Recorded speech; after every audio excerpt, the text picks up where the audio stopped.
నమస్తే. ఈరోజు మన స్టూడియోలో ప్రముఖ తంత్ర జ్యోతిష్యులు, జ్యోతిషరత్న, జ్యోతిష సామ్రాట్ చింతా రుక్మన్ గదరావు గారు మనతో ఉన్నారు. గురుగారితో మాట్లాడేద్దాం. నమస్కారం గురుగారు. మాతృదేవోభవ, పితృదేవోభవ, ఆచార్య దేవోభవ.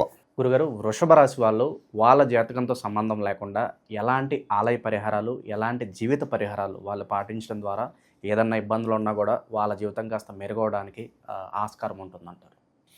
ఈ వృషభ రాశి వాళ్ళు వీళ్ళ యొక్క స్వరూప స్వభావాలు మొట్టగా మనం మాట్లాడుకుందాము. ప్రతి రాశికి ఇలా మాట్లాడుతున్నాం మనము. వృషభ రాశి అంటే స్థిర రాశి. ఈ రాశి చాలా పట్టుదల కలిగిన వాళ్ళు వీళ్ళు పట్టుదల. బిఫోర్ ప్లానింగ్ వీళ్ళకున్నట్టు ఏ రాశి వాళ్ళకు ఉండదు. రాబోయే సంవత్సరం ఎలా ఉండాలో ఈ సంవత్సరం ప్లాన్ చేసుకుంటారు. ముందు ఫ్యామిలీ, ఆ తర్వాత ప్రపంచం. లాభం లేనిది ఏ పని చేయరు.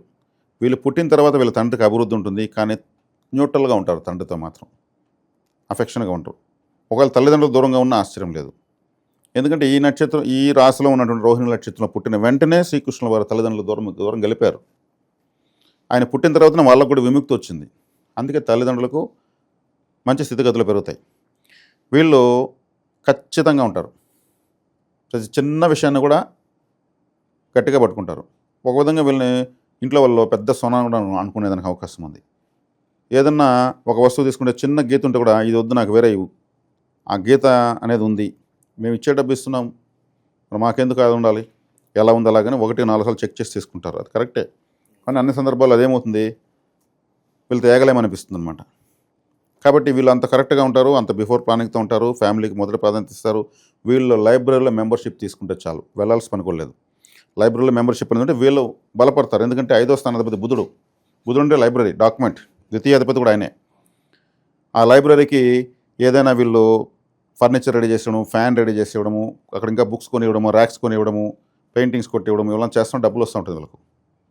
5వ తరగతి పిల్లలకు వీళ్ళు స్టడీ మెటీరియల్ ఇవ్వచ్చు. ఎరేజర్ మాత్రం ఇవ్వకూడదు, వాళ్ళు రాసి కొట్టేస్తారు, వీళ్ళ పుణ్యం పోతుంది. ఎరేజర్ తప్ప ఇంత ఏమన్నా ఇవ్వచ్చు గవర్నమెంట్ స్కూళ్ళ పిల్లలకు.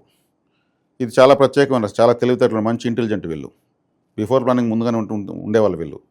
ఈ రాశి సాధ్యమైనంత వరకు ఈ రాశిలో అంత డమ్మీ పర్సన్స్ ఏమిటారు, అందరూ సక్సెస్గానే ఉంటారు. వీళ్ళంత ఎక్కువగా ప్రేమ వివాహాలు జరిగేదానికి ఎక్కువ అవకాశం.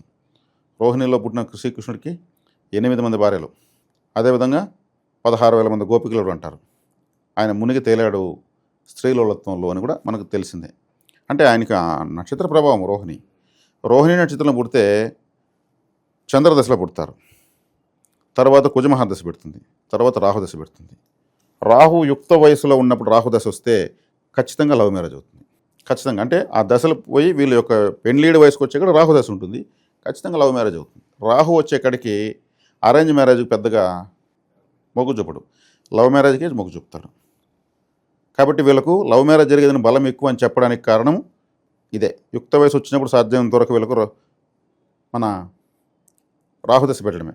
వీళ్ళకి యుక్త వయసు వచ్చినప్పుడు చంద్రమహర్దశ ఉంటే కూడా, చంద్రుడు అంటే వశీకార ప్లానెట్, రోహిణి నక్షత్రంలోనే ఉచ్చస్థితి పొందుతాడు. చంద్రుడు వశీకరణలో ఉంటే వెతకాల్సిన లేదు, వెతుక్కుంటే వస్తాయి సంబంధాలు. నేను అందుకే చంద్రుడు వశీకరణలో ఒకటే చెప్తాను, మీరు వెతికితే లేట్ అవుతుంది, గమ్మున అయిపోతే తొందరగా అవుతుంది. ఎక్కడి నుంచి అన్ఎక్స్పెక్టెడ్గా వచ్చేస్తుంది ఆ టైంకి.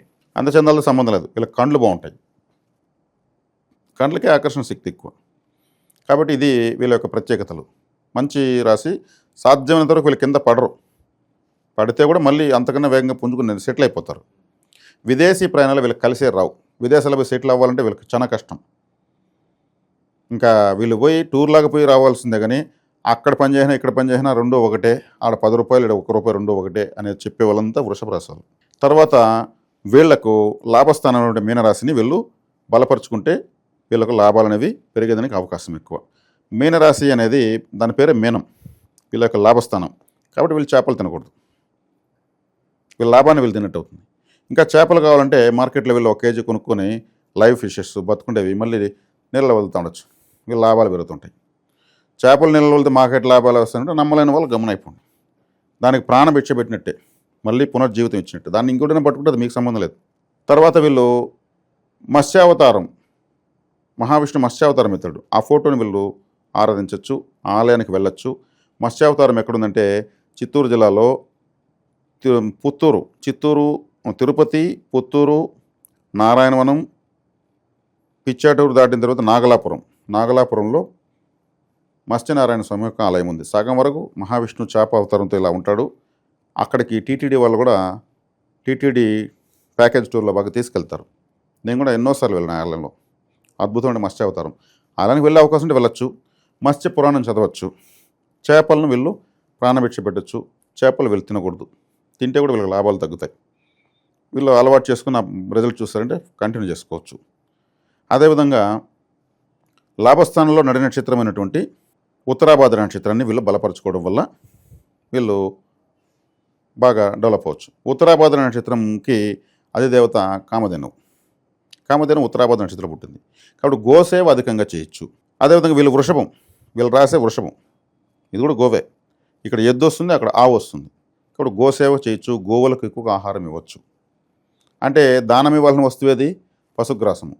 గోశాలకు వాటి యొక్క కుటీరాలకు, వాటి సంరక్షణకు, వాటి యొక్క మెడిసిన్స్కి, వాటి యొక్క ఫుడ్కి వీళ్ళు డొనేషన్ చేస్తూ ఉండొచ్చు. ఆటోమేటిక్గా వీళ్ళకు సంపద పెరుగుతూ ఉంటుంది.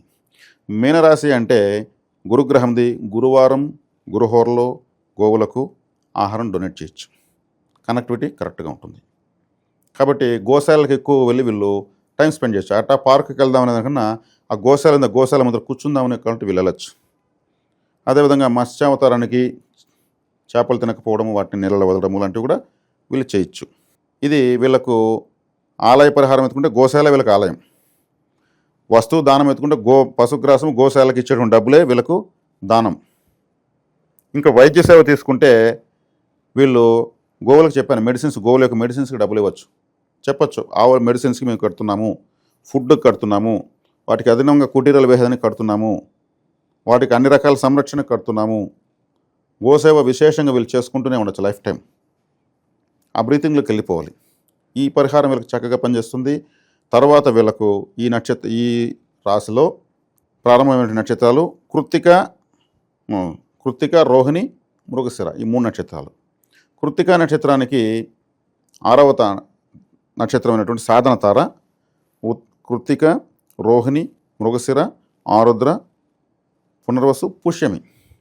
పుష్యమి నక్షత్రానికి సంబంధించినటువంటి ఆరాధన వీళ్ళు చేసుకోవచ్చు. పుష్యమి నక్షత్రము అంటే సిద్ధమండలము. సిద్ధమండలం అంటే మనకు ఈ నక్షత్రాన్ని హిమాలయాలో ఉన్నటువంటి సిద్ధాశ్రమం అని కూడా చెప్తారు.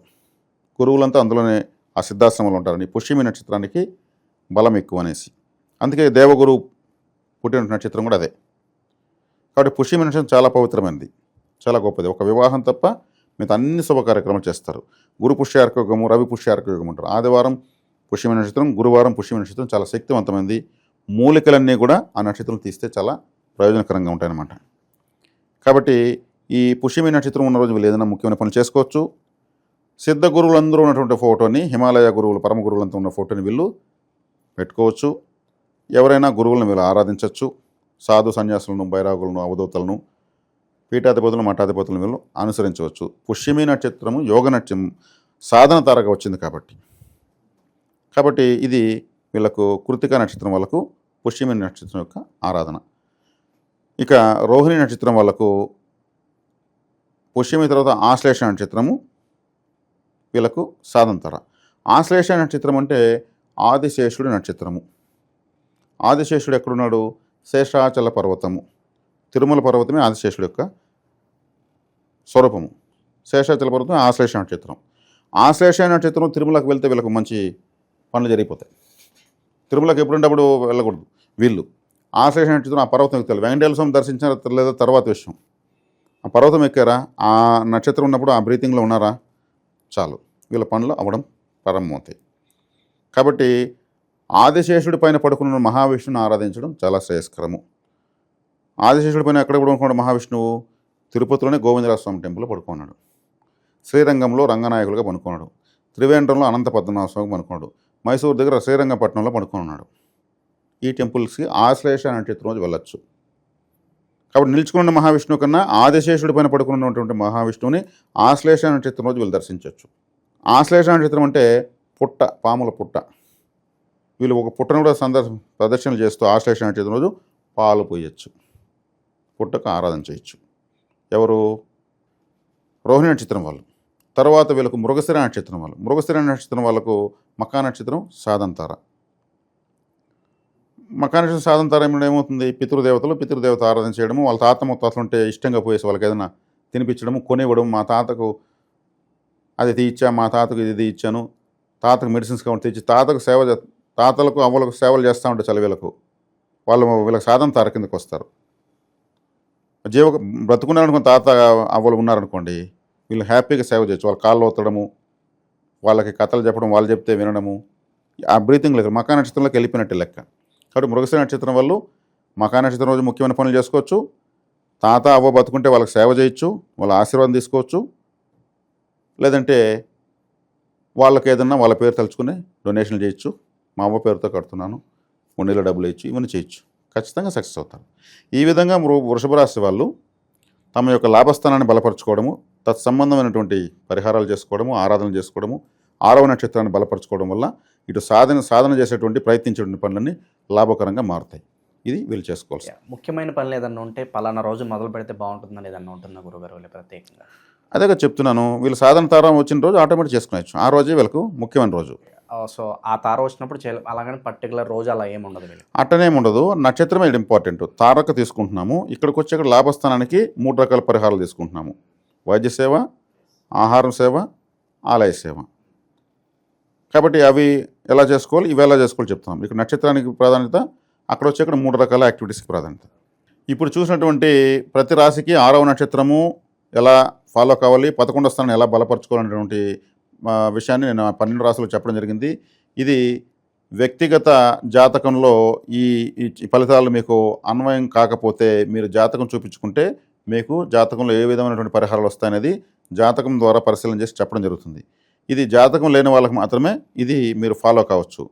సో ఓవరాల్గా వృషభ రాశి వాళ్ళకి ఆలయ పరిహారాలు కావచ్చు, జీవిత పరిహారాలు కావచ్చు, మీ స్టైల్లో అద్భుతంగా వివరించారు. ధన్యవాదాలు గురుగారు. ధన్యవాదాలు.